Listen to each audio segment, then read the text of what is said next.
Assalamualaikum warahmatullahi wabarakatuh. Bismillahirrahmanirrahim. Alhamdulillahi rabbil alamin. Nahmaduhu wa nasta'inuhu wa nastaghfiruh. Wa na'udzu billahi min sururi anfusina wa min sayyiati a'malina. May yahdihillahu fala mudhillalah wa may yudlil fala hadiyalah. Asyhadu an la ilaha illallah wahdahu la syarikalah wa asyhadu anna Muhammadan abduhu wa rasuluh la nabiyya ba'dah. Allahumma salli wa sallim wa barik ala nabiyyina wa rasulina wa habibina wa syafi'ina wa maulana Muhammadin sallallahu alaihi wa alihi wasallam wa ala alihi wa azwajihi wa dzurriyyatihi wa man tabi'ahum ila yaumil qiyamah. Qala Allah ta'ala fi kitabihil karim, a'udzu billahi minasyaitonir rajim. Ya ayyuhalladzina amanu ittaqullaha haqqa tuqatih wa la tamutunna illa wa antum muslimun. Ya ayyuhan nasu taqu rabbakumul ladzi khalaqakum min nafsin wahidatin wa khalaqa minha zawjaha wa batha minhuma rijalan katsiran wa nisaa'a. Wattaqullaha alladzi tasaaluna bihi wal arham innallaha kana 'alaikum raqiba. Ya ayyuhalladzina amanu taqullaha wa qulu qawlan sadida yuslih lakum a'malakum wa yaghfir lakum dzunubakum wa may yuti'illaha wa rasulahu faqad faza fawzan 'azima. Fa'lam fa inna khairal hadisi kitabullah wa khairal hadyi hadyu Muhammadin sallallahu alaihi wa alihi wasallam wa syarrul umuri muhdatsatuha wa kullu muhdatsatin bid'atun wa kullu bid'atin dhalalatun wa kullu dhalalatin finnar. Amma ba'd. Hadirin wal hadirat, bapak-bapak, ibu-ibu rahimani wa rahimakumullah. Alhamdulillah wa syukrulillah. Puji dan juga syukur mari kita panjatkan kepada Allah Rabbul Izzah, Allah Subhanahu wa taala yang telah memberikan kepada kita nikmat, rahmat, taufik, hidayah kepada kita semua, sehingga pada malam hari ini alhamdulillah dengan pertolongannya kita bisa bermuajahah, berkumpul, mujalasah, musafahah dalam masjid ini yang penuh dengan barokah. Semoga amal ibadah kita senantiasa diterima oleh Allah Subhanahu wa taala. Shalawat dan juga salam juga tercurahkan kepada Nabi kita Muhammad sallallahu alaihi wa alihi wasallam dan juga kepada para sahabatnya, para keluarganya serta pengikut setianya ila yaumil qiyamah. Hadirin wal hadirat, bapak-bapak, ibu-ibu rahimani wa rahimakumullah. Tak terasa sebentar lagi kita akan masuk ke dalam bulan yang mulia, bulan yang penuh dengan barokah, bulan yang penuh dengan kebahagiaan dan kerahmatan dari Allah Subhanahu wa taala, yaitu bulan Ramadan ya. Bulan Ramadan di tahun 1444 Hijriah atau 2023 Masehi ya. Tidak lama lagi insyaallah, karena menurut perhitungan hisab mungkin besok malam Kamis itu sudah masuk bulan Ramadan ya. Karena bulan Hijriah atau bulan Qamariyah itu perbatasan jamnya adalah, pergantian jamnya adalah setelah maghrib ya. Jadi maghrib kayak gini ini sudah ganti hari ya, bisa jadi ganti bulan atau bisa jadi ganti tahun ya. Ini habis maghrib. Jadi Rebo malam Kamis, atau kalau di jam Masehi mungkin masih hari Rabu jam 18 ya. Hari Rabu jam 18 atau hari Kamis jam 6 sore. Hari Kamis jam 6 sore. Jadi 6 sore itu ya malam Kamis kalau Hijriah ya. Tidak Kamis malam Jumat. Jadi Rebo malam Kamis. Itu namanya Kamis jam 6 sore. Itu kita sudah masuk malam Ramadan, sehingga malam itu sudah dianjurkan untuk melaksanakan kegiatan-kegiatan yang berhubungan dengan Ramadan, seperti sholat tarawih itu sudah masuk dilaksanakan pada malam Kamis tersebut insya Allah. Kalau hitungan Masehi kan pergantian hari adalah jam 12 malam, tapi untuk Hijriah adalah maghrib. Artinya ketika hari ini adalah hari Ahad ya, besok Senin, Selasa, Rabu, berarti untuk bulan Sya'ban itu tinggal 3 hari ya. Bulan Sya'ban tinggal 3 hari. Kemudian hari keempatnya sudah masuk ke 1 Ramadan. Yang jadi pertanyaan, sudahkah kita mempersiapkan diri untuk menyambut datangnya bulan Ramadan? Mungkin kalau panitia jawab, ya ini hari ini adalah persiapan untuk bulan Ramadan itu ya. Iya, secara seremonial bareng-bareng mungkin hari ini adalah targhib Ramadan atau bagaimana kita membahas ilmu tentang bagaimana menghadapi atau mempersiapkan Ramadan. Tapi seharusnya kita sudah siap dari kemarin-kemarin kan gitu ya. Sudah siap dari kemarin-kemarin. Memang Rasulullah SAW dalam hadis yang diriwayatkan oleh Imam Ahmad dan disahihkan oleh Syekh Su'aib Al-Arnaud ya, Rasul SAW bersabda, "Qad ja'akum Ramadan." Sungguh sebentar lagi Ramadan akan datang. Hanya yang perlu penelitian, Rasul bersabda ini Ramadan kurang berapa hari itu perlu dilihat lagi gitu. Tapi Rasul mengatakan qad ja'akum Ramadan. Sebentar lagi Ramadan akan datang. Sehingga ketika konsep malam ini sebentar ya sangat-sangat sebentar. Karena 3 hari lagi kita akan masuk ke dalam bulan Ramadan. Walaupun yang kesekian kalau dihitung dari zaman Rasul Shallallahu Alaihi Wasallam menerima wahyu ya. Rasul menerima wahyu juga di dalam bulan Ramadan, yaitu tahun ke 40 dari kelahiran Nabi ya. Tahun ke 40 dari kelahiran Nabi. Karena kalau Hijriyah itu dihitungnya itu dari hijrah Nabi loh, bukan dari lahirnya Nabi, juga bukan dari diutusnya Nabi. Nabi bersabda, qad ja'akum Ramadan. Sungguh Ramadan sebentar lagi akan datang. Ini Rasul menginformasikan kepada para sahabatnya, mentarghib ya, mentarghib artinya memotivasi terhadap sahabatnya agar betul-betul persiapan, mempersiapkan diri. Sehingga Rasul mengatakan syahrun mubarak. Bulan Ramadan adalah bulan yang penuh dengan berkah. Penuh dengan berkah atau barokah. Tapi kalau dalam bahasa Jawa biasanya belakangnya jadi tak. Jadi berkah menjadi berkat gitu. Jadi bulan yang penuh dengan berkat itu ya. Ya, berkat itu apa sih? Berkat itu jenengan datang bawa tangan kosong, kalau pulang nggak cangkingan. Itu berkat. Nah dalam bulan Ramadan itu begitu. Dengan kosong dari rumah datang ke masjid untuk taraweh, untuk baca Al-Quran, untuk kajian, maka pulangnya itu dengan bawa cangkingan yang luar biasa. Bukan hanya sekedar mie ayam atau bakso gitu ya. Tapi lebih dari itu. Karena mubarak, penuh dengan berkah. Dalam definisi berkah itu al-barakah wa ziyadatun fil khair. Tambahnya kebaikan, tambahnya kebaikan. Maka kemudian Rasul menginformasikan berkahnya seperti apa. Maka Rasul melanjutkan hadisnya, iftaradallahu alaikum siyamah. Di antaranya keberkahannya itu adalah ketika waktu siang dianjurkan berpuasa. Ketika kita berpuasa, maka harusnya kita sudah hemat 1 kali makan siang gitu ya. Ya, kalau 1 kali makan 50.000 berarti sehari kan 150. Lah makan siangnya enggak kan tinggal 100.000 saja, sudah ada penghematan 50.000. Tapi bukti lapangan ternyata Ramadan lebih boros. Ya, nggak tahu itu salah manage atau gimana, nggak tahu. Bukti lapangan itu Pak Ari malah boros loh. Padahal makannya hanya 2 kali ya.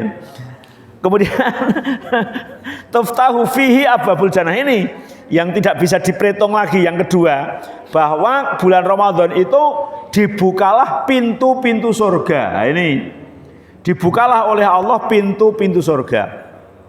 Siangnya dianjurkan berpuasa, pintu surga dibuka oleh Allah Subhanahu wa taala. Peluang yang luar biasa, mendapatkan keberkahan yang luar biasa. Tidak hanya sekedar makanan ya, tapi kita bisa melaju cepat untuk menuju ke surganya Allah karena pintunya terbuka. Wa tughlaqu fihi abwabul jahim, dan juga ditutupnya pintu-pintu neraka.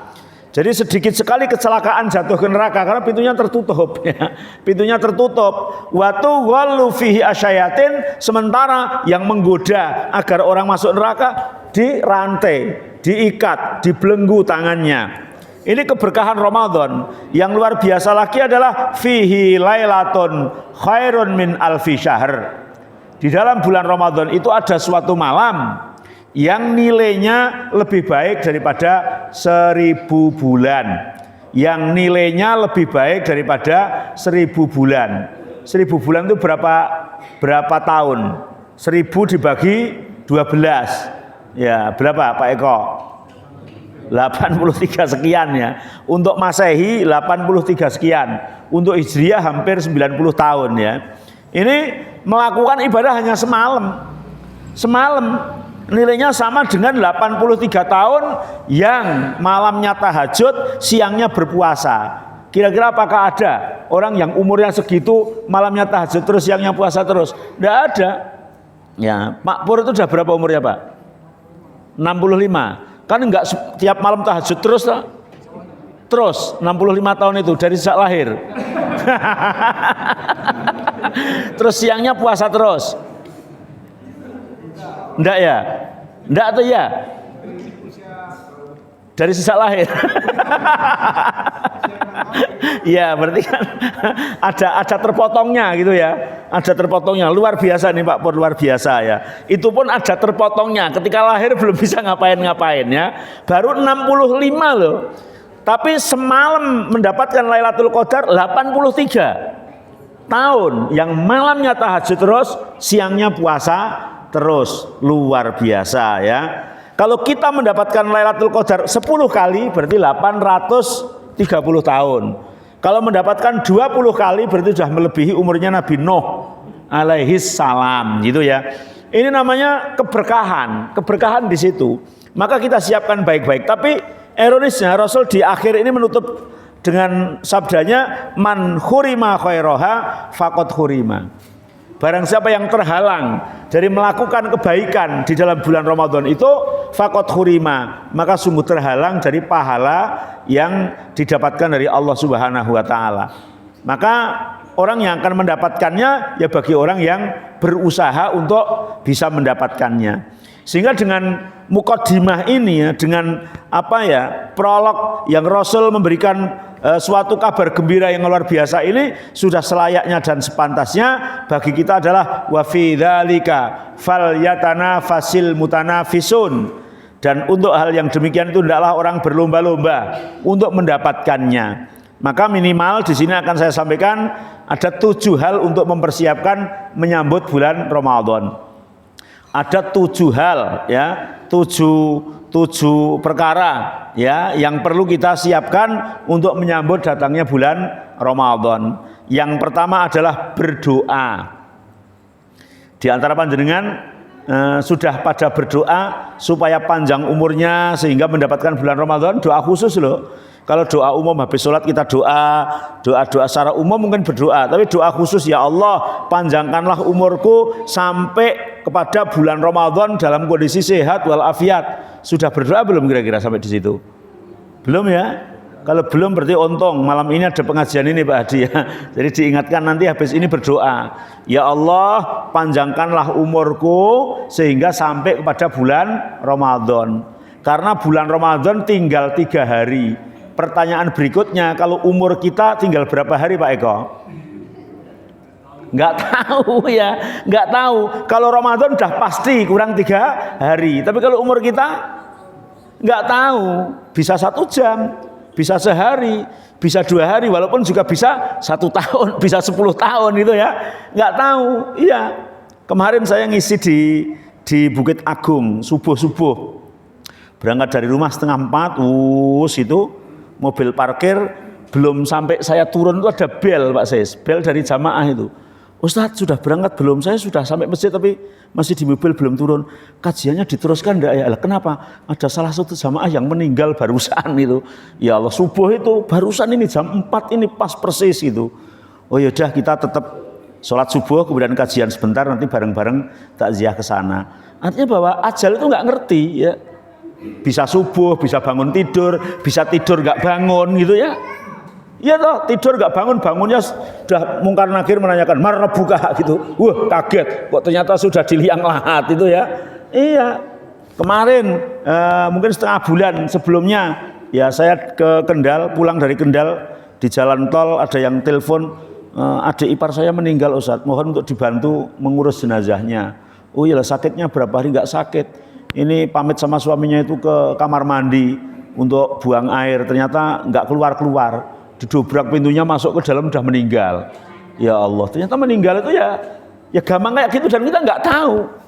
Kita nggak tahu. Makanya kita berdoa kepada Allah Subhanahu wa taala agar satu, dipanjangkan umurnya sampai Ramadan. Kedua, dalam kondisi sehat. Karena kurang maksimal ketika kita panjang umurnya sampai Ramadan tapi sakit-sakitan. Mau puasa ternyata dilarang oleh dokter, mau tahajud sudah tidak kuat, mau traweh nggak kuat juga, kan kurang maksimal. Maka berdoa agar diberi kesehatan. Yang ketiga, artinya berdoa panjang umur, sehat, kemudian semangat dalam melaksanakan ibadah. Karena ada orang panjang umur sampai Ramadan ya, badannya sehat, tapi kena penyakit M ya. Bukan hanya ibu-ibu yang kena penyakit M, bapak-bapak itu yang kena penyakit M, Mbak Tomong. Apa M? Males ya. Orang tarawih Pak, males. Orang tadarus males. Katam berapa kali yalah males, wong sak juz repot itu toh. Males terus Pak, ya. Males terus. Dituruti terus ya nggak selesai. Maka berdoa kepada Allah Subhanahu wa taala. Salafus solih itu, salaf itu dahulu, solih itu yang baik. Orang-orang dahulu yang baik dari kalangan sahabat, dari kalangan tabi'in, mereka berdoa kepada Allah agar dipanjangkan umurnya dalam kondisi sehat walafiat, bisa melaksanakan ibadah itu 6 bulan pra Ramadan. 6 bulan, bukan hanya 3 hari. Ya, kalau kita 3 hari ya rak popo timbang orang dongo babar belas ya. 6 bulan. Kalau 6 bulan dari bulan apa Pak Ari berdoanya? Apa? Oktober. Kalau puasanya September. Dari bulan Oktober atau puasanya November ya. Dari bulan apa Pak Eko? Lah. Bulan apa Pak Tomo? Nah, orang Agustus, September, Oktober ya. Dari bulan Rabiul Awal itu Pak ya. Karena kalau puasa itu bulannya Masehi kan nggak tentu ya. Nggak tentu ya. Jadi berdoa sejak bulan Rabiul Awal, Rabiul Awal, Rabiul Akhir, Jumadil Awal, Jumadil Akhir, Rajab, Sa'ban ya, 6 bulan. Kemudian puasa. Kemudian mereka berdoa pula 6 bulan pasca Ramadan.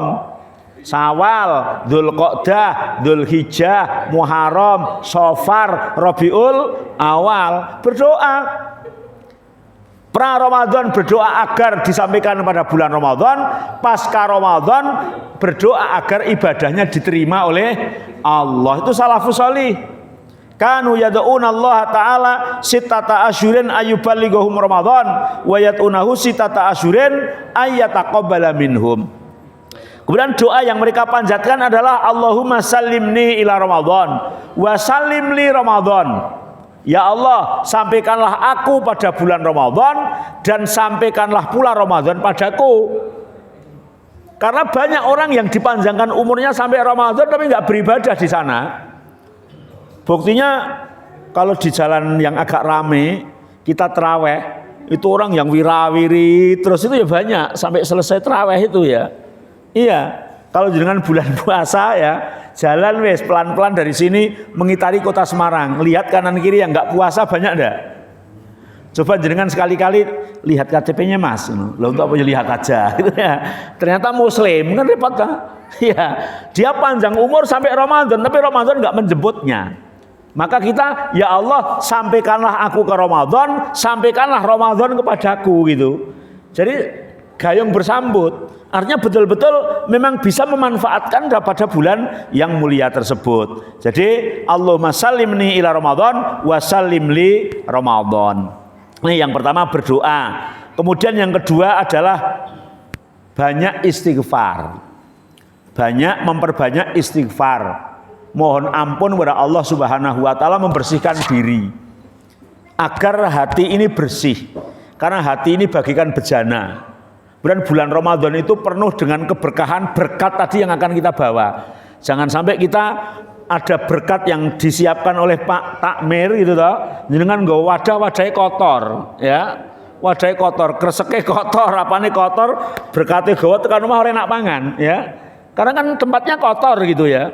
Lah ini Ramadan itu berkat tadi, berkat yang akan kita bawa. Jangan sampai ya hati ini yang untuk menjadi bejana kotor, nanti nggak bisa dimanfaatkan. Maka bersihkan dulu kotorannya apa, dosa. Kata Allah, wa tubu ilallahi jami'an ayyuhal mu'minun la'allakum tuflihun. Dan bertobatlah hai orang-orang mukmin kepada Allah atas segala dosa yang kalian lakukan, la'allakum tuflihun, agar kalian menjadi orang yang beruntung.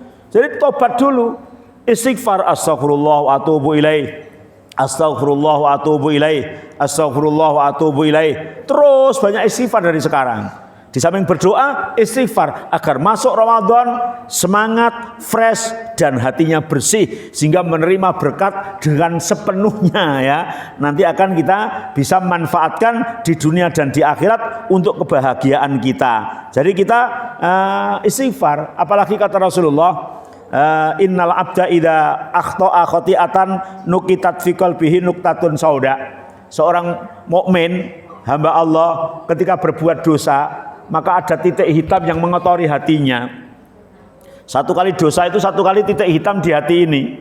Kalau dosanya tambah lagi, titik hitam lagi, titik hitam lagi. Kata Rasul, hatta ta'luwa qalbah, hingga memenuhi hatinya. Hatinya sampai gulab gulita, sehingga nggak tahu mana halal, mana haram, mana perintah, mana larangan. Sehingga wajar sekali orang yang banyak maksiatnya itu dinasihati ya sulit, karena sudah nggak nembus ke hatinya.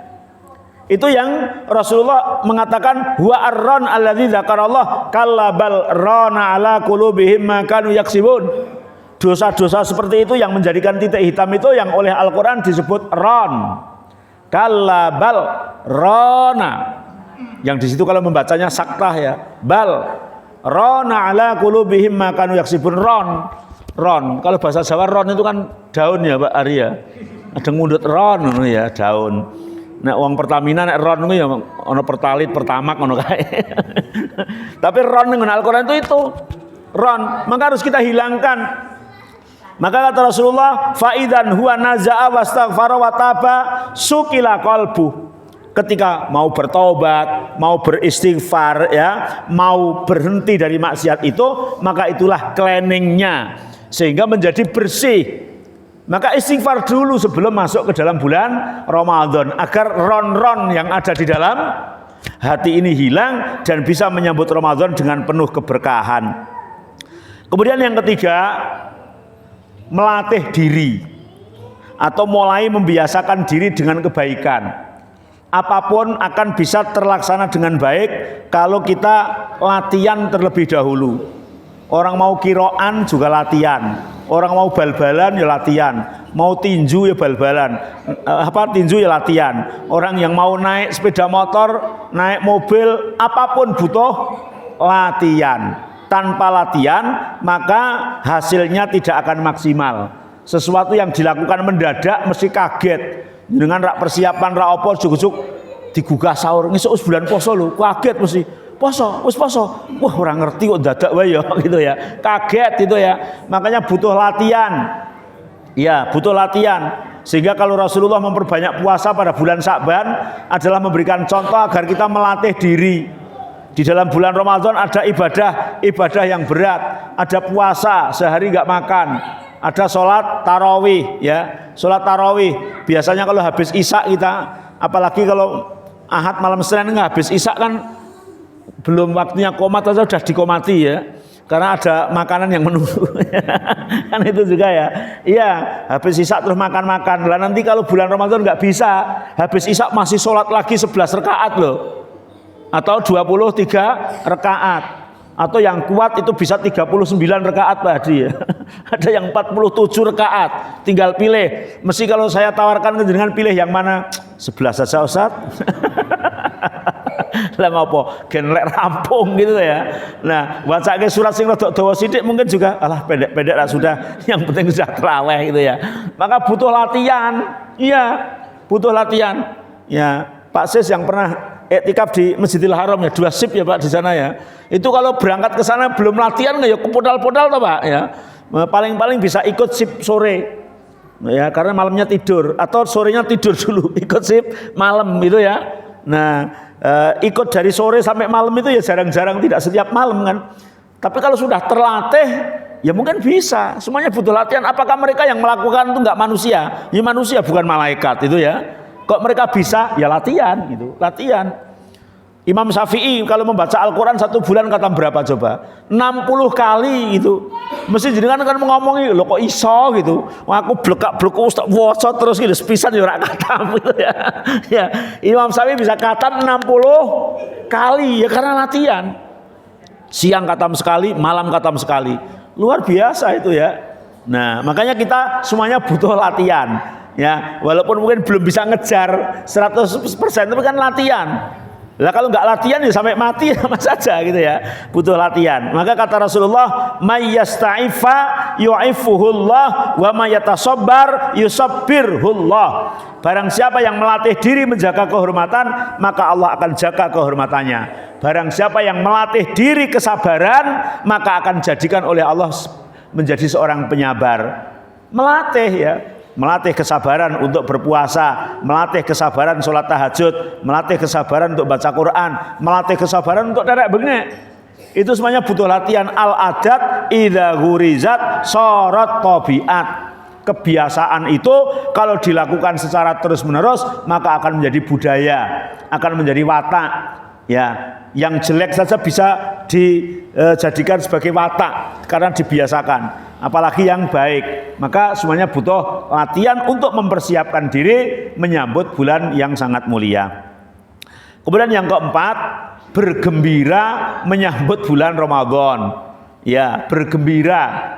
Pada umumnya ketika ditanya, coba ini, Ramadan sudah dekat itu jenengan bergembira atau susah gitu ya, atau prihatin gitu. Kebanyakan itu ternyata prihatin. Ya Allah, sok dino Senin seiso sarapan mbek makan siang. Selasa masih, Rabu seiso ngopi, wah. Kemis iki ora iso. Ternyata prihatin hanya urusan sarapan ya. Ya Allah. Ya, padahal kadang-kadang kalau nggak puasa, ketika sibuk, kadang tak kok bersarapan ya. Kan kadang begitu ya, ternyata wah iya sampai siang ternyata belum sarapan. Padahal kalau bulan puasa itu kita betul-betul malah sangat disiplin, tepat waktu. Setiap malam mesti sahur ya. Pengganti sarapan, kalau biasanya sarapannya jam 6, jam 4 ya. Jam 4 sudah sarapan. Ya, sore kadang makan malamnya kan jam 8, malah jam 6 juga sudah makan malam. Hanya istirahat satu kali makan siangnya. Ya, jadi kita harus bergembira sebagaimana Rasulullah SAW memotivasi kepada para sahabatnya. Ja'akum syahrul Ramadan syahrun mubarak. Ramadan akan datang dan itu adalah bulan yang penuh dengan keberkahan. Ini agar para sahabat bergembira. Pintu surga dibuka, pintu neraka ditutup. Ini agar bergembira, agar bersyukur ya menyambut datangnya bulan Ramadan. Itulah yang dilakukan oleh salafus salih.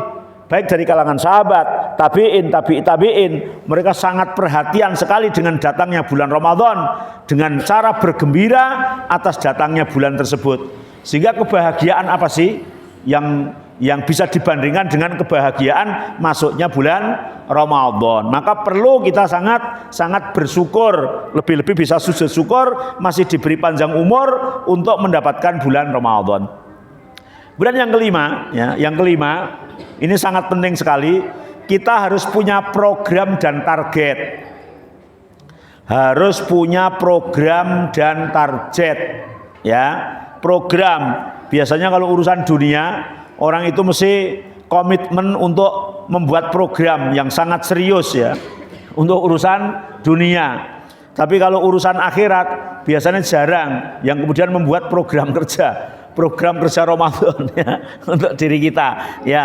Kalau siang nanti mau ngapain, malam mau ngapain itu lah, baca Qurannya berapa juz, sholatnya berapa rakaat, suratnya panjang atau pendek, itu kan harus buat program kayak gitu. Jarang. Tapi kalau urusan dunia biasanya orang sudah nggak diajari, programnya sudah jadi terlebih dahulu gitu ya. Tapi dalam hal ini kita harus betul-betul buat program, kemudian pasang target. Kalau puasa kemarin, yaitu misalnya baca Qur'annya kita dapat 1 juz sebulan, ya bulan Ramadan ini bisa 2 juz, 3 juz dan seterusnya. Karena kan satu orang dengan orang yang lain kekuatannya masing-masing. Ya, kalau bulan Ramadan kemarin bisa khatam 1 kali, ya Ramadan ini harus 2 kali atau minimal ya 1 kali setengah. Pokoknya harus berubah lah, Ramadan ini harus lebih baik daripada Ramadan yang kemarin. Sehingga ketika Rasul menginformasikan ketika Ramadan datang, futihat abwabul jannah, dibuka pintu-pintu surga. Ini peluang besar bagi orang untuk melakukan ketaatan yang kemudian ketaatan diterima oleh Allah yang akan mengantarkan ke surganya. Pintu neraka ditutup ya, peluang besar untuk tidak tergelincir. Setan-setan dibelenggu, peluang yang sangat besar untuk tidak digoda. Artinya seolah-olah bulan Ramadan itu jalan tol untuk menuju ke surga. Lebih cepat, aman ya, tanpa ada gangguan, jalan tanpa hambatan gitu ya. Iya, jadi tanpa hambatan. Pintunya surga sudah dibuka luas, pintu nerakanya ditutup, yang goda dirantai. Kan peluang apa lagi yang akan kita tunggu ya? Maka kita kemudian harus punya target yang luar biasa ya. Target yang luar biasa untuk diri kita. Karena kata Allah, falau sadaqullah lakana khairal lahum. Maka seandainya mereka benar-benar beriman kepada Allah, maka sungguh itu adalah lebih baik bagi mereka, dan Allah akan memberikan yang terbaik.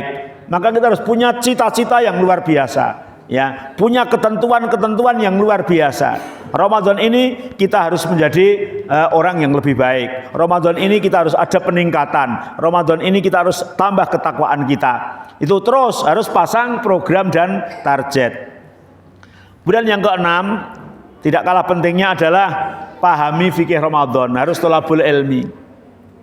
Karena ilmu yang berhubungan dengan Ramadan itu sangat banyak.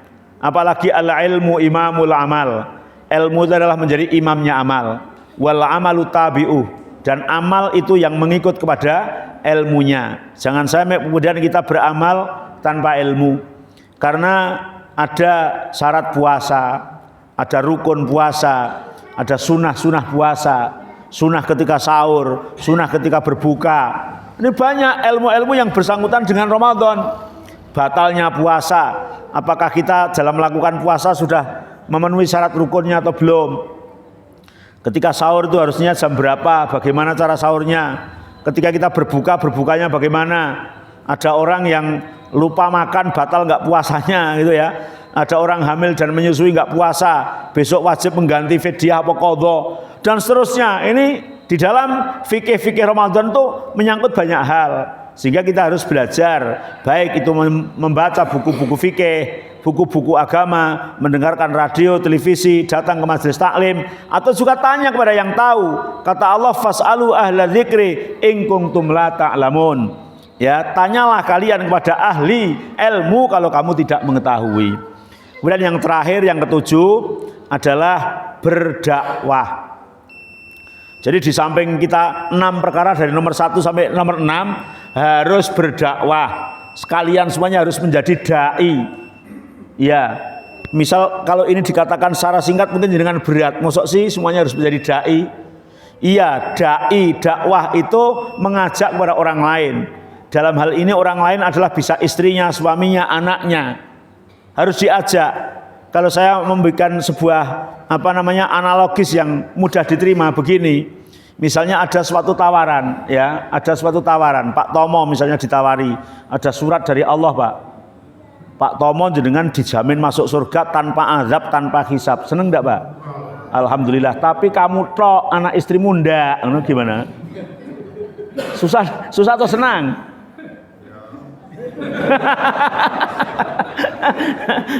Jadi ada jaminan masuk surga kamu Pak Tomo, ini loh suratnya dari Allah, neng khusus kamu, anak istrimu di neraka. Ini gambaran supaya mudah. Ternyata kan nggak seneng toh. Ya Allah yang mboten ngoten toh, ya Allah kula nggih mlebu swarga, anak bojo kula nggih lebokke swarga, ya Allah. Kula ya tetep walaupun mlebu swarga nek mung dhewean anak bojoku kok tak delok kok do susah ning neraka niku kula ya ora seneng kan gitu toh. Kan mesti kayak gitu. Lah ini yang kemudian dimaksud berdakwah. Kalau jenengan pengen masuk surga jangan sendirian. Ajaklah anak istrinya, ajaklah saudaranya, kakak adiknya, orang tuanya, temannya, tetangganya. Lah ngajak ini namanya dakwah. Itu kalau jenengan ngaji jangan sendirian, keluarganya diajak. Jenengan sholat tarawih jangan sendirian, keluarganya diajak. Jenengan tadarus jangan sendirian, keluarganya diajak. Biar besok masuk surga bareng-bareng kan gitu toh. Kan gitu. Ya misalnya kalau tawaran kayak tadi kan mesti, ya Allah prihatin ya Allah, saya nggak mau kalau sendirian ya Allah. Wong ada hadis yang panjang itu anak yang dibesarkan oleh orang tuanya, ketika anak itu mau dimasukkan ke surga sendirian, tanya kok bapakku di mana gitu, di neraka. Kalau begitu aku nggak mau masuk surga ya Allah kan itu ya. Sebelum aku ketemu ayahku.